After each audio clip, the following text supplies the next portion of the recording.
قرآن کریم کی فضیلت۔ لبنان کا سب سے مالدار آدمی ایمپل البستانی تھا۔ اس نے اپنے لیے ایک خوبصورت علاقے میں جو کہ بیروت کے ساحل پر واقع تھا قبر بنوائی کہ مرنے کے بعد مجھے اس قبر میں دفن کیا جائے۔ اس کے پاس اپنا ذاتی جہاز تھا اور جب دھماکہ ہوا تو وہ جہاز سمیت سمندر میں ڈوب گیا۔ لاکھوں ڈالر خرچ کرنے کے بعد اس کے جہاز کا پتہ تو چل گیا، لیکن لاش نہیں مل سکی جسے اس قبر میں دفن کیا جائے جو اس نے اپنے لیے بنوائی تھی۔ نمبر 2، برطانیہ کا ایک بہت زیادہ مالدار آدمی ایک یہودی روب تشلر تھا۔ وہ اتنا دولت مند تھا کہ کبھی کبھی حکومت اس سے قرض لیتی تھی۔ اس نے اپنے عظیم الشان محل میں ایک کمرہ اپنی دولت رکھنے کے لیے مختص کیا تھا جو کہ ہر وقت سیم و زر سے بھرا ہوا رہتا تھا۔ ایک دفعہ وہ اس کمرے میں داخل ہوا اور غلطی سے دروازہ بند ہو گیا۔ دروازہ صرف باہر سے کھل سکتا تھا، اندر سے نہیں۔ اس نے زور زور سے چیخو پکار شروع کی، لیکن محل بڑا ہونے کی وجہ سے کسی نے اس کی آواز نہ سنی۔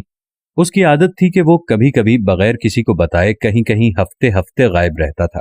جب وہ کسی کو نظر نہیں آیا تو گھر والوں نے سوچا کہ حسب عادت کہیں گیا ہوا ہوگا۔ وہ برابر چیختا رہا یہاں تک کہ اسے سخت بھوک اور پیاس لگی۔ اس نے اپنی انگلی کو زخمی کیا اور کمرے کی دیوار پر لکھا، دنیا کا سب سے مالدار آدمی بھوک اور پیاس سے مر رہا ہے۔ اس کی لاش کہیں ہفتے بعد دریافت ہوئی۔ یہ پیغام ہے ان لوگوں کے لیے جو سمجھتے ہیں کہ مال و دولت ہی ہر مشکل کا حل ہے اور دنیا کی ہر ضرورت اس سے پوری کی جا سکتی ہے۔ دنیا سے جانا ایک بہت بڑا حادثہ ہے، لیکن ہم نہیں جانتے کہ کب، کیسے اور کہاں جانا ہے۔ انسان سفر پر جاتا ہے اور پھر واپس آتا ہے، گھر سے باہر جاتا ہے اور پھر لوٹتا ہے، لیکن جب دم نکل جائے تو پھر کوئی لوٹتا نہیں ہے۔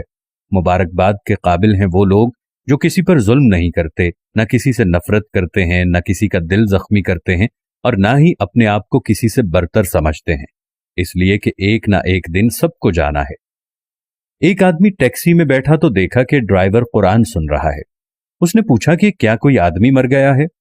اس نے کہا ہاں، ہمارے دل مر چکے ہیں۔ قیدی اس لیے قرآن مانگتا ہے کہ قید تنہائی میں اس کا ساتھی بنے۔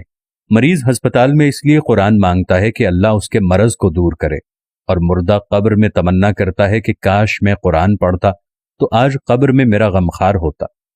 آج نہ ہم قیدی ہیں، نہ ہم مریض ہیں، اور نہ ہی ہم مرے ہوئے ہیں کہ قبر میں قرآن کی تمنا کریں۔ قرآن آج ہمارے ہاتھوں میں ہے، آنکھوں کے سامنے ہے، تو کیا ہمیں اس بات کا انتظار ہے کہ ہم ان مصیبتوں میں سے کسی ایک مصیبت میں گرفتار ہو جائیں اور پھر قرآن کو طلب کریں؟ اے اللہ، ہمارے قرآن کو ہمارے دلوں کی بہار، سینوں کا نور، عیوب کی پردہ پوش، نفوس کا مددگار، قبر کا ساتھی اور روز محشر میں سفارشی بنا دے، اور ہمیں قرآن